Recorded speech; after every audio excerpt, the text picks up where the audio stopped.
किसी एक छोटे से गांव में एक युवक था जिसका नाम आरव था। आरव को अपने गांव की पुरानी कहानियों का बहुत शौक था। उसके दादा दादी रोजाना उसे एक नए किस्से सुनाते थे जो गांव के इतिहास को रोशन करते थे। एक दिन आरव ने अपने दादा से सुना कि एक जादुई दुनिया गांव के पास है। धीरे धीरे वह जादू सीखने लगा और एक रोमांटिक दुनिया के द्वार पर पहुंचा। परंपरागत जादू से भी उसने अधिक सीखा और एक नए अद्वितीय जादू की कहानी सुनाई गई। यह कहानी एक रंगीन फूल की थी जिसका हर पत्ता अलग अलग रंग का था। आरव ने उस फूल को पाने का इरादा किया। वह रास्ते में आए एक विशेष पथ पर चला गया जहां उसने एक बड़े से पेड़ के नीचे उस जादुई फूल को पाया। फूल ने आरव से कहा, तुम्हें मेरे पास आने के लिए बहुत ख्याल रखना होगा। आरव ने हाँ कहा और फूल को चुभाया। 1 माह बीतने के बाद आरव वापस गांव लौटा, लेकिन फूल ने कहा, अब तुम्हें 12 दिन मेरे साथ रहना होगा। आरव ने 12 दिन तक फूल के साथ रहा और उसने देखा कि फूल में एक अद्वितीय जादू छिपा हुआ था। फूल ने बताया, इस जादू से तुम इतना समझ सकते हो कि तुम्हारी आत्मा दूसरे शरीरों में कैसे जा सकती है। आरव ने जादू का सीधा असर देखने के लिए अपने दोस्त से कहा, मुझे एक पक्षी बना दो। फूल ने आरव को एक रंगीन पक्षी में बदला और आरव ने उड़ान भरी। उसने आसमान में उड़ते हुए अपने गांव को देखा और उसे एक नए दृष्टिकोण से देखने का आनंद लिया। परंतु आरव को अपने गांव की याद आई और वह वापस एक पक्षी बनकर फूल के पास लौटा। फूल ने हंसते हुए कहा, तुमने सीख लिया कि हर दृष्टिकोण से जीवन देखना महत्वपूर्ण है।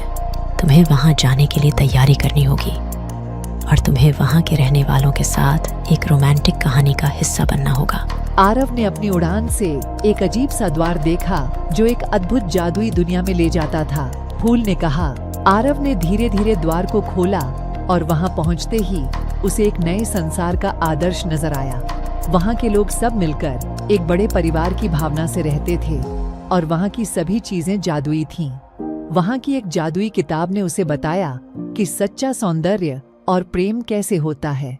आरव ने उस दुनिया की खूबसूरती को देखकर अपने दिल की धड़कनें महसूस की और उसे एक विशेष स्त्री की तलाश शुरू हो गई। वह एक आकर्षक स्त्री से मिली और उसने उसे अपनी भावनाओं का इजहार किया। वह भी आरव से प्यार करने लगी और उनकी कहानी में नए रंग भर दिए गए। परंतु एक दिन उन्हें पता चला कि आरव को अपने गांव की याद आ रही है। स्त्री ने आरव को अपने गांव लौटने की इजाजत दी और वह वापस गया। वहां पहुंचकर उसने देखा कि उसका गांव बदल गया था। आरव ने अपने गांव वालों को देखा और उनसे मिलकर हंसते हुए कहा। उसकी यह उपलब्धि उसे समझाई कि सच्चा सौंदर्य और प्रेम उसके गांव की ही कहानी में छिपे हुए हैं।